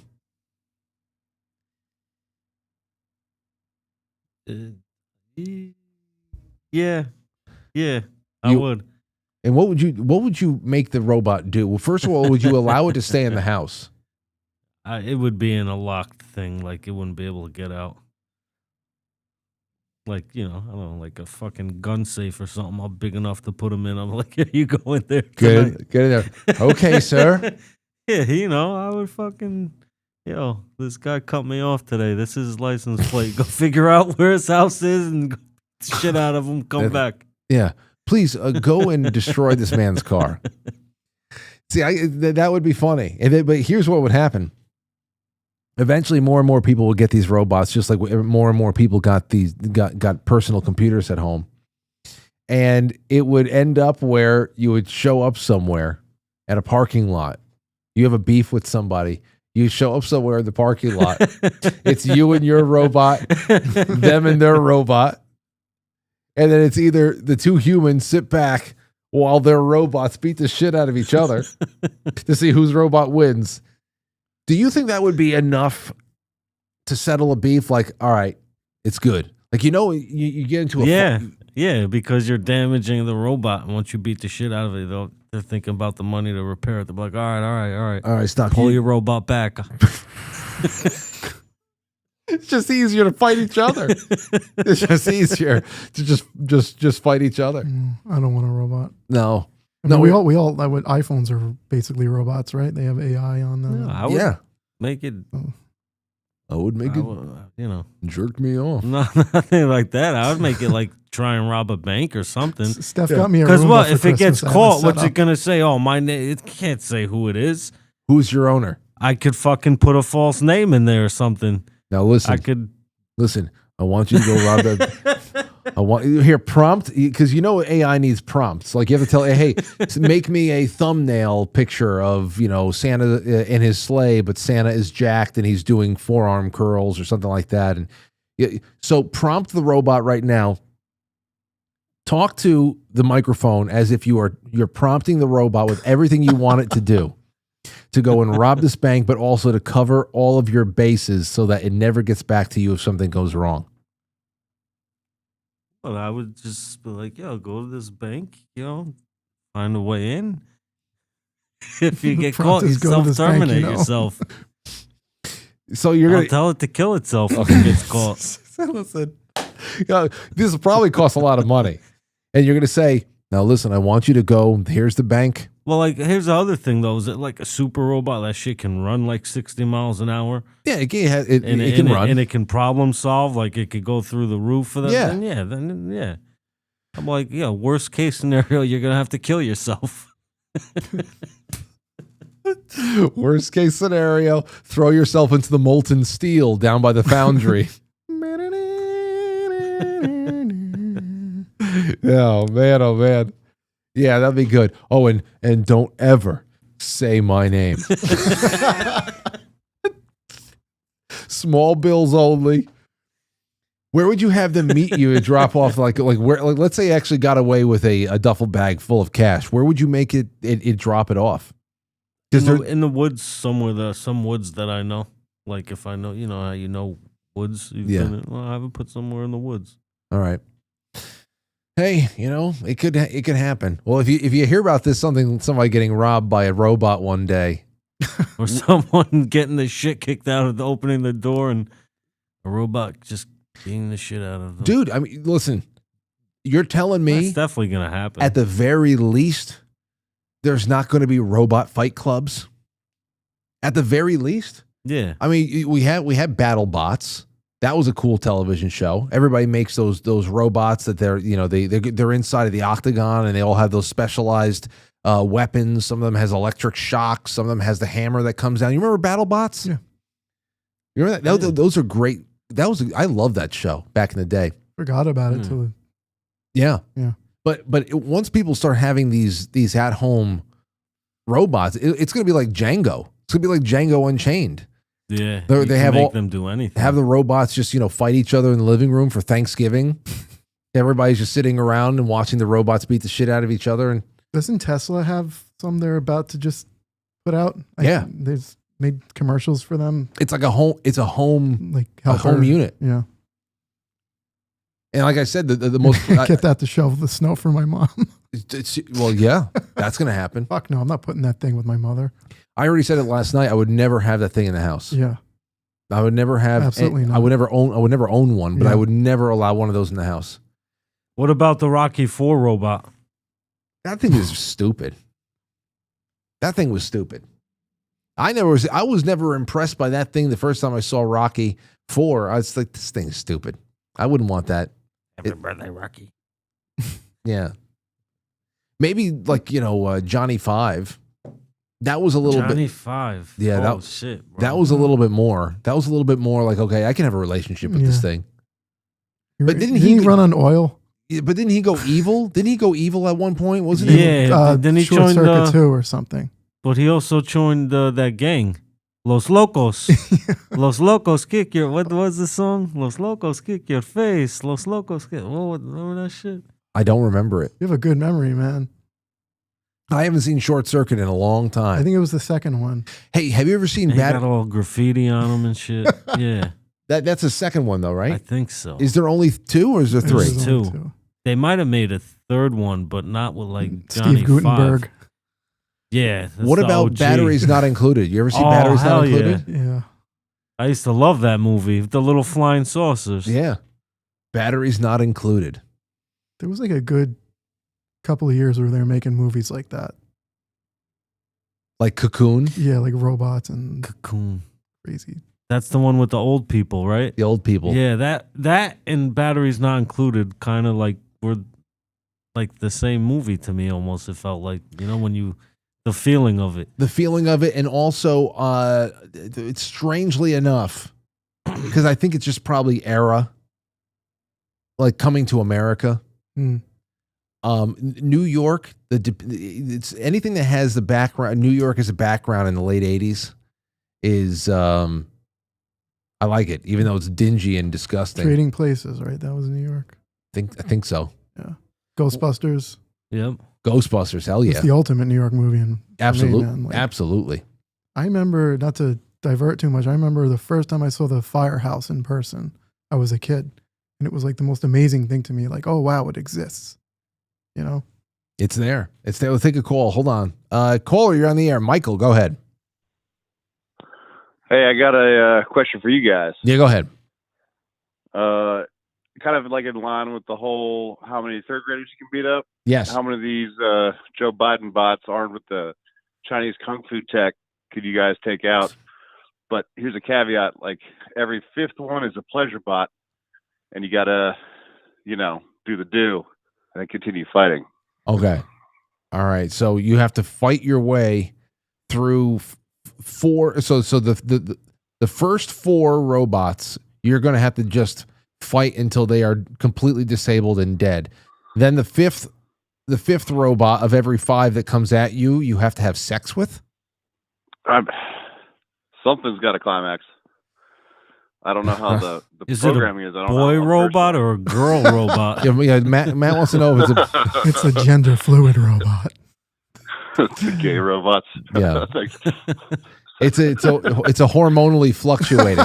It's a hormonally fluctuating. Is it an egg producing robot? Is or it no? an egg producing robot? Okay. I have yeah, you eggs. beat it with logic. It doesn't know what it is at any given time. You come out with too many different angles. No, the robot thing, that as far as the robot combat thing, that's what I'm saying. It's a lot different than the third graders. You can probably put away a few. You could subdue and knock out quite a few third graders until you at least reach physical exhaustion or something. We need like to know the stats on these things. No, this is that'll be rough. Like you have to engage these robots with either heavy artillery. I wouldn't send any humans after it. It would only be robots would have to engage with robots unless you have to fight your way out to save your life.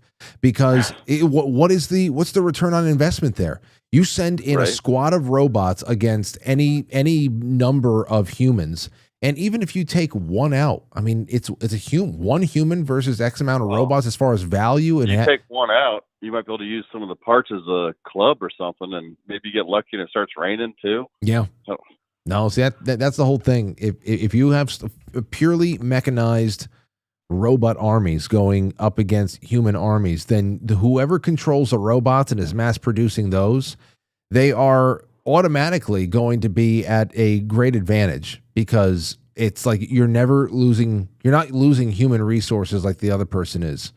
And then we're just in the Clone Wars in Star Wars. That's just what it is. One side has drones and the other side is cloning people. And shit. we got a couple dog bots just to spice it up in there too. Yeah, man. So we start making, quite frankly, tech suits. I think is what we need to do here. Yeah, if I had some tech guys on. Maybe if we have in for the 25th anniversary in a few years from now, we can be able to release a Quite Frankly exoskeleton. That would be nice. That people can walk around in their local shopping malls and stuff with a Quite Frankly exoskeleton, like an avatar. That'd be nice. Anyway, thanks for the call, Mike. Have a good one, guys. Take care. Steph just texted me, "You don't want your Roomba?" Oh, no. The hell with that. It was a joke. The Roomba is the only thing. Actually, I wouldn't even want that running around, to be honest. I didn't set it up yet. Oh, you have it? Yeah, she got me one for Christmas. Was she excited to give it to you? Yeah, I mean, I was excited to get it, but then I'm just thinking about it. Well, as long as it's not listening to you. That's the big one, or coming home and my cat's on top of it. Right. Yeah. Okay, I have some reels here, and then we're going to get around to all of our super chats, and then we're going to draw a name for the big winner tonight with the gold pills and everything else. I have some reels here I wanted to put up there. I think that Matt is really going to like a couple of these, and Christian as well. I love this. Here it is. Some guy goes and acts out the ridiculousness of somebody who tells you, "Sorry, as soon as I got home, I fell asleep." here, when nobody calls you back. Here it is.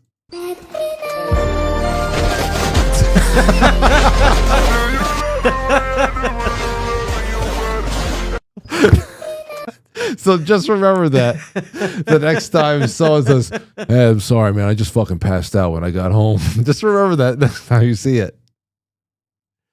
Oh man. Okay. Well, here is a little bit more of I like the trolling that's being done for some of the protesters. This one guy was able to find a couple of maybe this is Minnesota. Yeah, this is Minnesota. It's about a day ago, and take a look at this. Here we go. Oh, it's two stinky pussies. That's a really stinky one. Oh, what are you gonna do? Pepper spray. Look at her. Oh, what are you gonna do? Wow.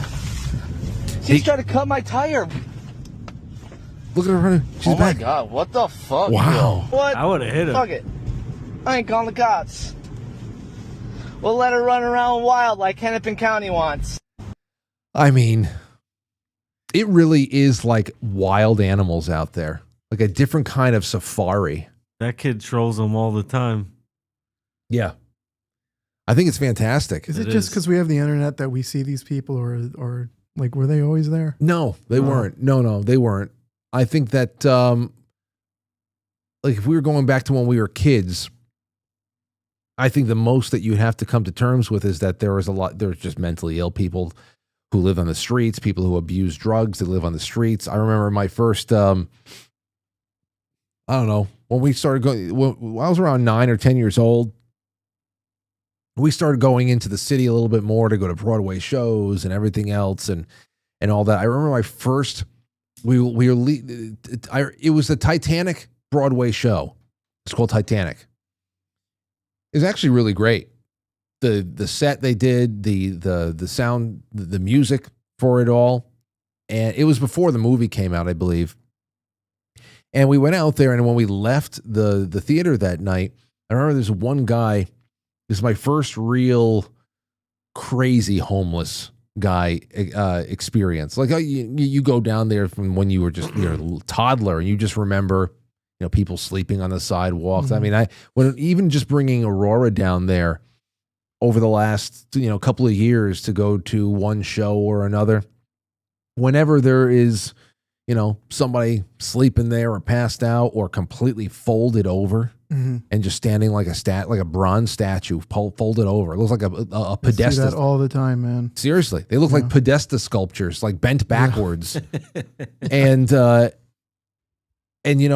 sometimes I distract her with the conversation. I ask her questions and all that other stuff. But other times when people are just like kind of sleeping or whatever, and they don't look too gruesome, I just pay attention to her, just taking it in and just like seeing it. 'Cause you got to see it eventually. Yeah. And she asks questions, and you just try to answer it as sensitively as you can. What'd she ask that you remember? Like, no, just like why is he sleeping? Why is he sleeping there? And is he okay? That's heartbreaking. It is. Well, that's something that never goes away. You learn about that stuff as you come up. Yeah. And I remember coming out of this particular Broadway show. This is when I saw my first like PCP homeless person. And this guy it was very cold. He was nearly naked. Black guy, hairs all over the place. He had something wrapped around his head, almost like a headband. And he's like dancing through the streets, screaming that he was Jesus.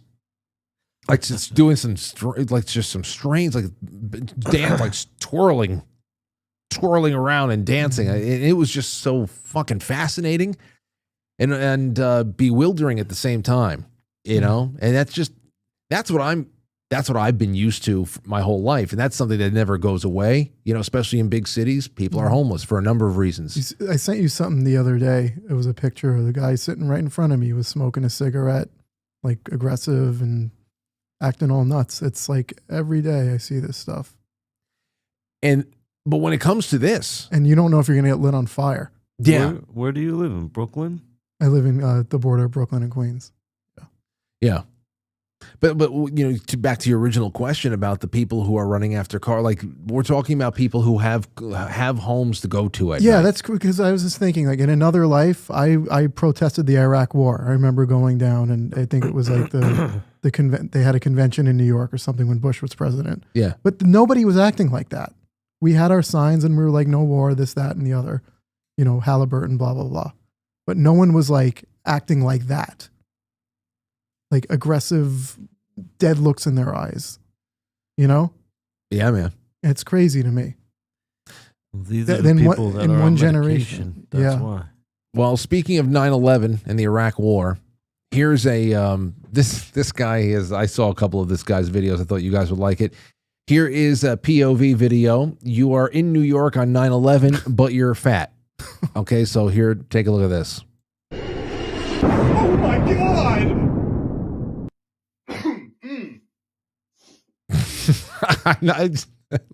His stomach pops out. That would suck for me too if that's the way it was. Here's another one. POV, you're getting arrested, but you're fat. So you have to adjust the shirt. Don't adjust the shirt. If you're fat, don't adjust the shirt. If you are in a high tension situation, it's okay. A little bit of belly. Matt, You got to see this, man. This is the only surviving footage. Like someone. Yeah, this is the only surviving footage of Portchester Paranormal show. And this is right when Mike is about to put it live. I had to save it for you because we're terrible there. We are doing a lot of reminiscing this week.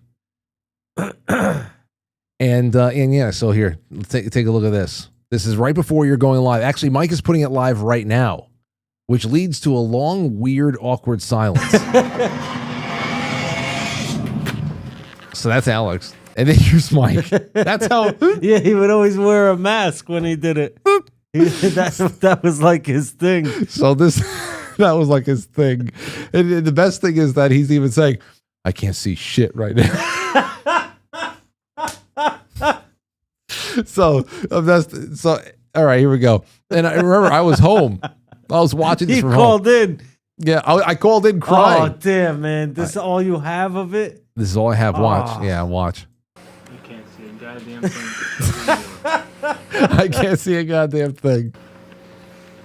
No, it should be very sad,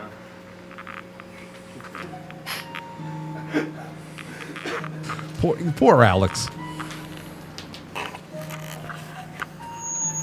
And now comes the feedback, from the microphones. Okay, everything was a disaster with the show, and this was the only eclipse. And here's Matt.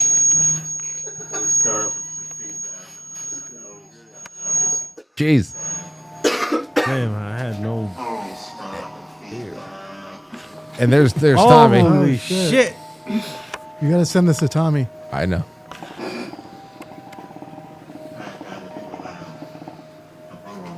You videoing this? Yo. Now look. Now here comes Mike. Now here's the thing.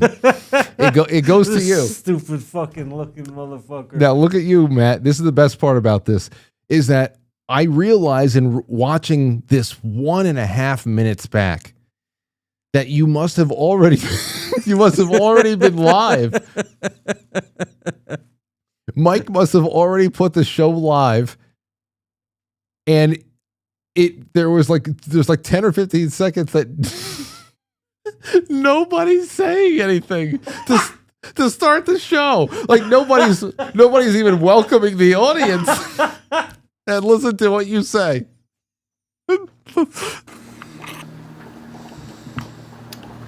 Supposed to have a show. It starts off, no one says shit. Welcome to PCP show. We're gonna fucking do PCP on camera, motherfuckers. I wouldn't do that. It just turned into a giant crack fight. And then Mike just looks depressed.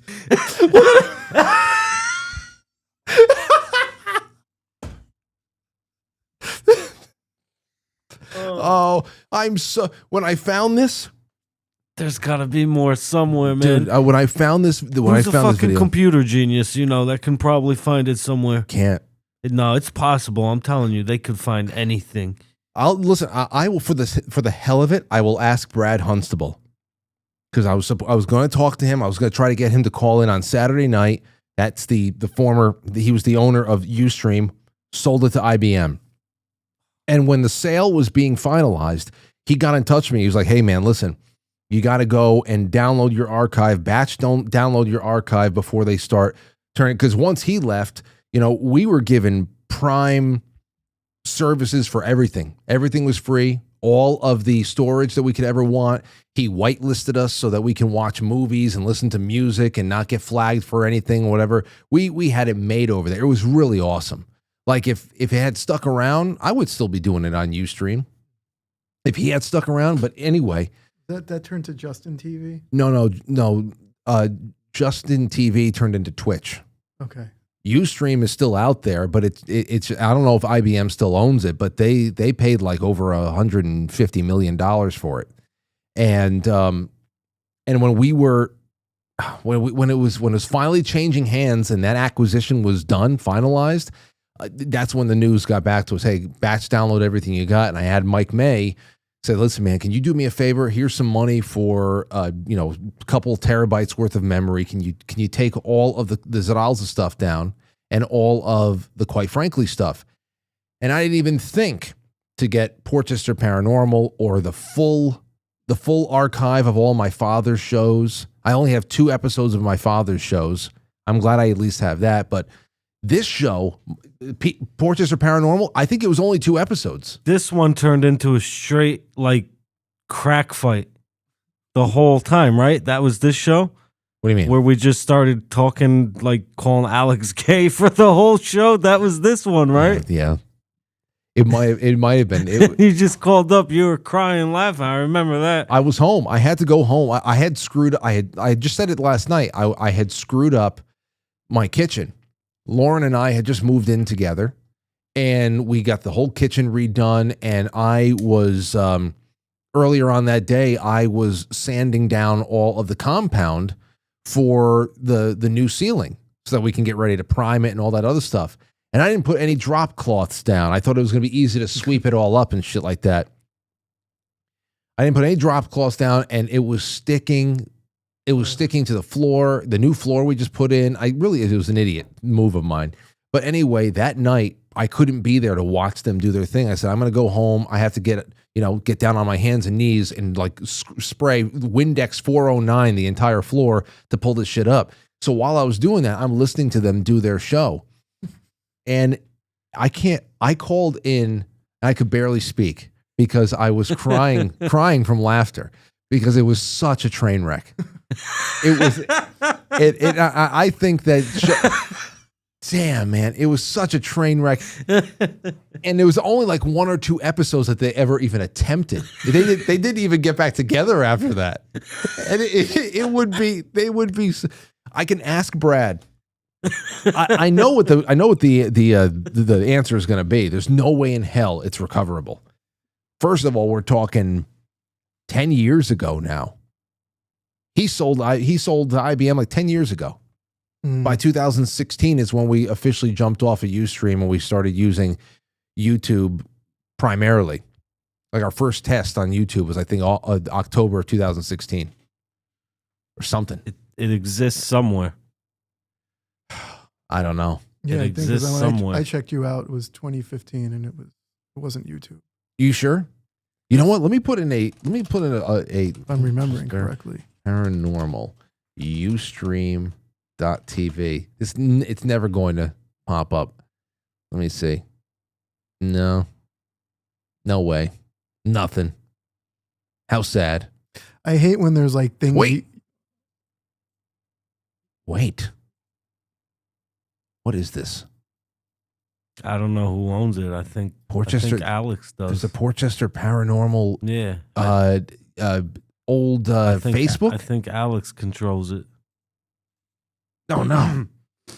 I don't have a Facebook or anything like that. I wanted to see if there's actual episodes here. I don't think so. I mean, it's on Facebook? Yeah. I mean, it might have been. I don't know if somebody can go through it. I'll look. Take a look at it. See if there's anything there. Oh, can you imagine? Oh, that'd be incredible. Let's take a call. 518, you're on the air. Go ahead. Hey, Frank. This is Beverly from Glens Falls. Hey, Bev. Oh, good to have you. I got family in Schuylerville. Oh, really? Yeah. All right. That's We're where in my dad Schuylerville. is from, Schuylerville. Oh, really? Yeah. What's your last name, Matt? Fabio. Well, whatever. I don't care. Okay. Oh, I'm sorry. I don't remember. Well, either way, That is so I used to play Hacksaw Jim Duggan. Bev has an art shop, a gallery up in I probably passed it when I went to Falls. I probably passed it when I went to the Buffalo Wing Festival. Holy shit, Matt. See? I never knew that. That is so cool. Next time you go up there, you should get a framed piece. We always go to well, Hey. anyway, go ahead. Oh, yeah, I just wanted to congratulate you on 20 freaking years. Wow. I only found you 4 or 5 years ago, and I'm like, congratulations, Thank you. to you and, your family and, your enterprise, so. I appreciate it, and it's been a lot of fun. It really has been quite a lot of fun, and I hope that we can continue on. I really do. Oh, you are. You will, because you've got a mission like me. I'm 18 years into my business as an art gallery and serving my community, and you're serving your community. And so Godspeed, man, Thank you, Bev. So- And I know one of these days when we go up there, I'll be able to go to your art gallery and take a look around. Right before or after we go to the Ambrosia and I'm not Diner. leaving New York. I was telling myself today, I'm not leaving New York. I mean, Kathy, all of what's going on with the New York City, and you prompted this, with the Mamdani thing. It's like, I'm not going to leave New York. I love where I live, and I'm going to protect it and stay here and, stand for it. It's beautiful up here. I can't leave here. It is beautiful up there. It's my favorite place to be in October. And thanks for the call, Bev. Thank you. Good night, Frank. Have a good one. I got to meet her one day. There's no videos. It's just pictures. There are? It's just pictures. Pictures of you guys, though? There's like 3 pictures or 4 pictures. There's me of me in the laying in the where they put the dead bodies. Oh, in the morgue? Yeah. Jeez, I remember that one. Mike May, and Phil? No, I think that was Tommy Verge. Which, this dude was going off by himself. And then when he was driving in the back roads there, dude, this dude was fucking speeding like a demon, bro. And there was wet leaves all over the place, man. Yeah, Tommy's got a certain mentality that is a little bit hard to tame. Christian knows all about that. Tommy's a great guy, though. He is. I want to I got to get in touch with him and see if he can call in or something on Saturday night. He's in New York every so often. Why? What? He moved? He went to Chicago. Did he come back from Chicago? I think he came back. Did he come back? Yeah, he's back. I think he's back in New York. I know he's been in New York a few times. I didn't know if he was permanently back. Well, hey, listen to this, guys. At 8 p.m., we got something from the White House. Based on tremendous interest shown, I will be directing the Secretary of War and other relevant departments and agencies to begin the process of identifying and releasing government files related to alien extraterrestrial life, unidentified aerial phenomena, and unidentified flying objects. President Donald Trump. That just happened right now, you said? And any other information connected to these highly complex but extremely interesting and important matters.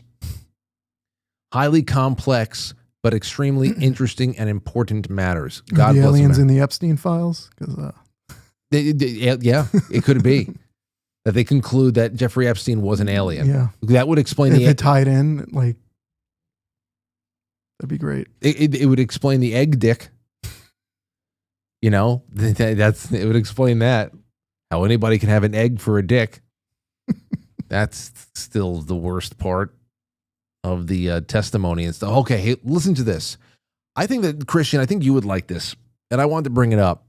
It's a short clip. I love these behind the scenes clips that are released from the David Lynch side of things. And here he is behind the scenes of Twin Peaks: The Return, 2017.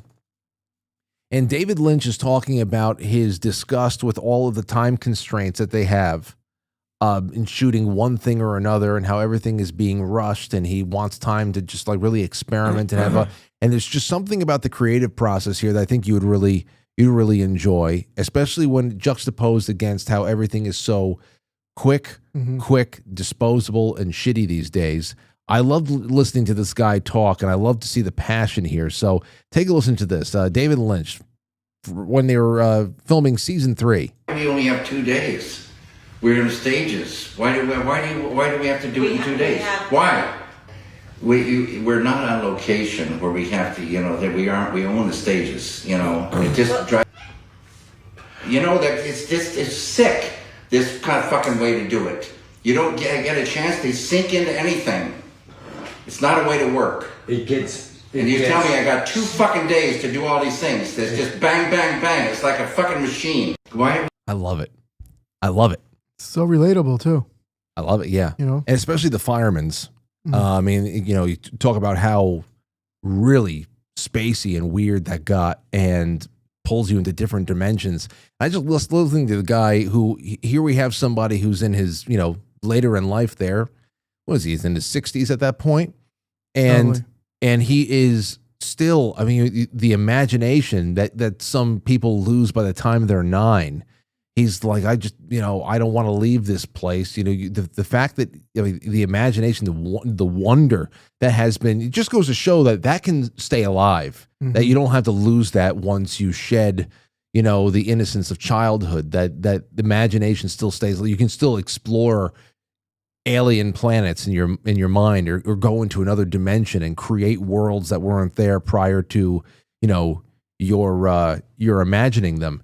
And I don't know, there's just something about that I wanted to throw your way. It makes me sad to see that he was going through that at that old. I mean, that's one of the last things he did, and to know that he felt that his hands were being tied. Yeah, after he clearly paid his dues for decades. Absolutely.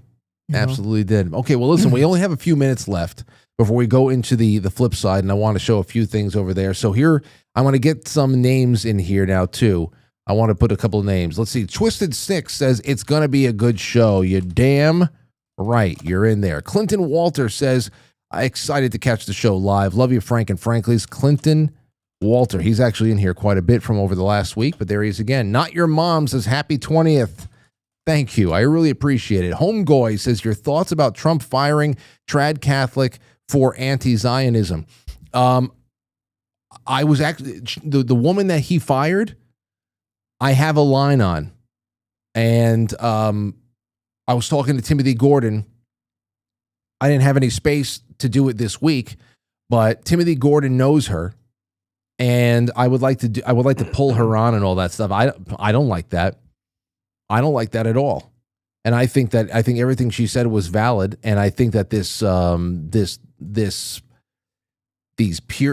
way that people especially those who are really carrying water for the Israeli lobby, purity test people by using that anti-Semitism as a cudgel to where it forces people to even distance themselves from their own religious belief and their faith, so that they do not cross an arbitrary line that somebody else has put in front of them.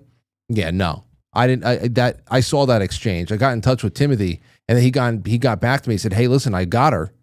Let's do it." And so I'm looking for some time to get a conversation, and maybe we can do it on his channel or something if I can't find a night to bring her on with, Quite Frankly. But yeah, no, I didn't like how that all turned out, and I thought it was a pretty great exchange on her part. Tommy Jekyll says, is being former prince a shield and buckler against, among other things, falling downstairs, deleting oneself via multiple gunshots, getting your non-prince ID that hangs around your neck hung on a curtain rod and choking to death, etc., etc.? I don't know. I don't think so. It's not like he was like a really fancy prince. And I mean, like they didn't care too much about Diana. Let's see here. Safety net. Another drop in the bucket toward the gold pill goal and the 20th anniversary. Thank you so much.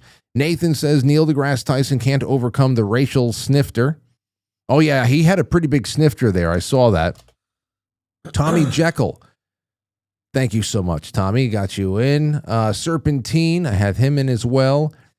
Congratulations on 20 years. Even though I hate the show, keep up the good work. I appreciate you.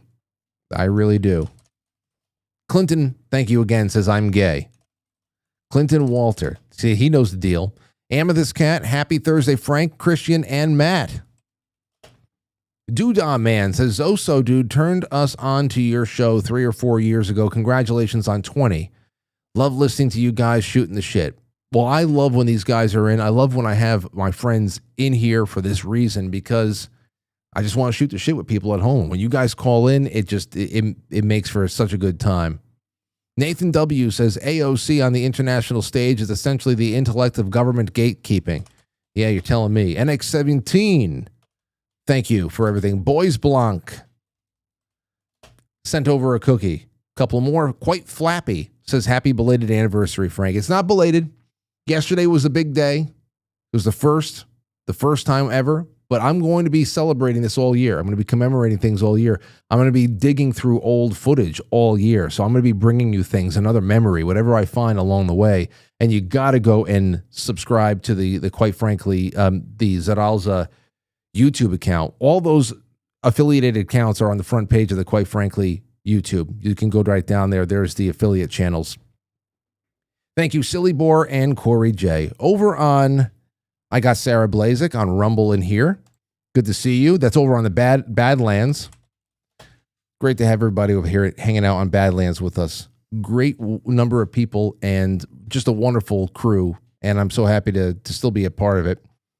And thank you all so much. Let's see what else. Winard Air Shows says, Balls McGillicuddy says, great show. Well, thank you, Mr. McGillicuddy. Thank you.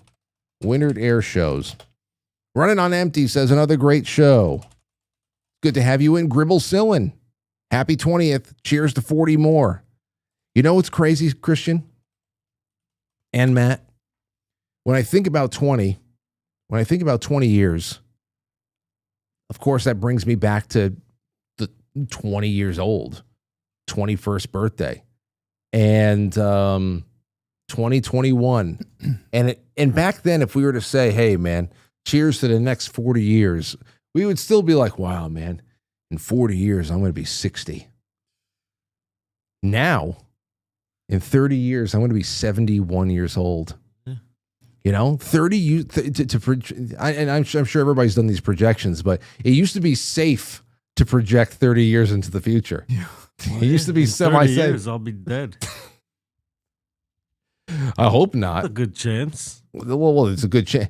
What do you say? What's the line from, oh my gosh, from Naked Gun? What was it? You take a chance getting up in the morning, walking out the front door, sticking your face in a fan. So you take a chance. Did you see the new one by any chance? I did. It's great, right? It had its moments. Yeah. It was very awkward from start to finish. I still don't understand the casting of Liam Neeson. I don't understand it for that. I kind of get it because what's his name? The original, he was a Shakespearean actor. So I think it's, Leslie Nielsen. Yeah, we know him as a funny man, but dry type yeah, of I think humor. they just wanted someone that you would not expect to be. You know, if they got Jim Carrey, that's you'd expect. Oh it. no, Carrie, he's too goofy for that.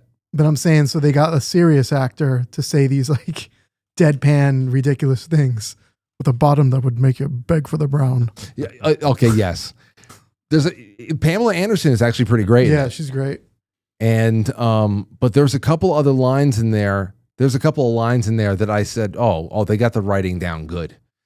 Like it's very in the pocket of 1 and 2.5 and 33 1/3. Like they definitely got in the pocket there a few times. I laughed my ass off. I saw it in the theater. I thought it was great. It took me a little while to start laughing. Yeah. And I said, but I'm going to complete this, But yeah, okay. So Winard, thank you so much. Running on Empty. Gribble Sillin, thank you. Fudgy Fiddler says, love you, Frank. When can I order that shirt? Hey, Matt and Christian, am I too late for field guide drawing? No, I just put you in there, Fudgy.